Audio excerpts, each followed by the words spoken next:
వాజ్పేయి గారు.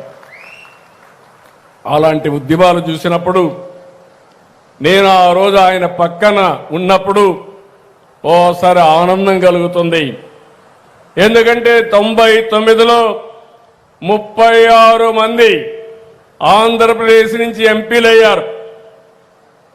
29 మంది తెలుగుదేశం, 7 మంది బీజేపీ, 2 కలిపి 36 మంది ఎంపీలు వాజ్పేయి గారికి సాలిడ్ గా సపోర్ట్ చేసి ఏ రిఫార్మ్ తీసుకొచ్చినా అండగా నిలబడ్డాం.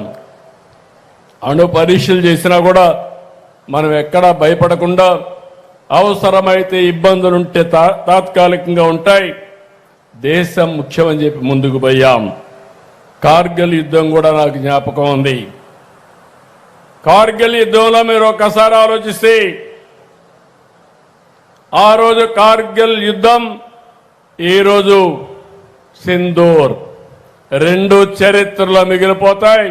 ఎవరైనా మన దేశం పైకొస్తే తగిన గుణపాఠం చెప్పే శక్తి భారతదేశానికి ఉందని నిరూపించిన 2 నాయకులు, ఒకటి వాజ్పేయి గారు, 2 నరేంద్ర మోడీ గారు. మంచికి మంచి ఎప్పుడన్నా కానీ మీరు మాట తప్పితే ఏం చేయాలో చేసి చూపించిన నాయకులు. నాకు ఇప్పుడు కూడా జ్ఞాపకం ఉంది. ఏదైతే అణు విద్యుత్ వచ్చినప్పుడు దానికి కారకులైన వ్యక్తి అబ్దుల్ కలాం గారు.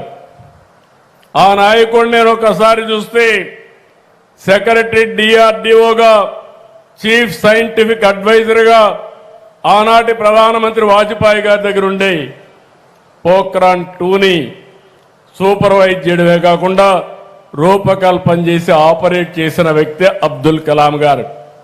అలాంటి అబ్దుల్ కలాంని రాష్ట్రపతిగా వాజ్పేయి గారు ఎంపిక చేశారంటే, అందులో నేను కూడా భాగస్వామిగా ఉన్నానంటే అది నా అదృష్టంగా నేను భావిస్తున్నానని చెప్పి కూడా నేను మీకు తెలియజేస్తున్నా.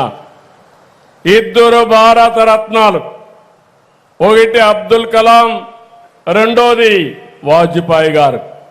ఇలాంటి నాయకత్వం ఆ రోజు వేశారు కాబట్టి వారు ఈరోజు మనకందరికి కూడా ఒక స్ఫూర్తిదాయకంగా మిగిలిపోయే పరిస్థితి వచ్చింది. ఈరోజు ఇంకొక పక్కన మీరు ఒకసారి చూసినప్పుడు ఏదైతే ఈ సందర్భంగా రాష్ట్రంలో ఉండే ప్రజలకు కానీ దేశంలో ఉండే ప్రజలందరికీ ఒకటే విజ్ఞప్తి చేస్తున్నాను. కొంతమంది నాయకులు స్ఫూర్తినిస్తారు, శాశ్వతంగా స్ఫూర్తినిస్తారు. కొంతమంది నాయకులు దేశం కోసం బ్రతుకుతారు, దేశం కోసమే ఆలోచిస్తారు. కొంతమంది నాయకులు స్వార్థం కోసం ఆలోచిస్తూ ఉంటారు, స్వార్థం కోసమే బ్రతుకుతూ ఉంటారు. ఈరోజు మీరు చూస్తే 100 సంవత్సరాల సందర్భంగా దేశమంతా కూడా అభినందిస్తున్నాయి. దేశం మెచ్చే నాయకత్వాన్ని ఇచ్చిన వ్యక్తిని గౌరవించుకుంటున్నాం, నివాళులర్పిస్తున్నాం.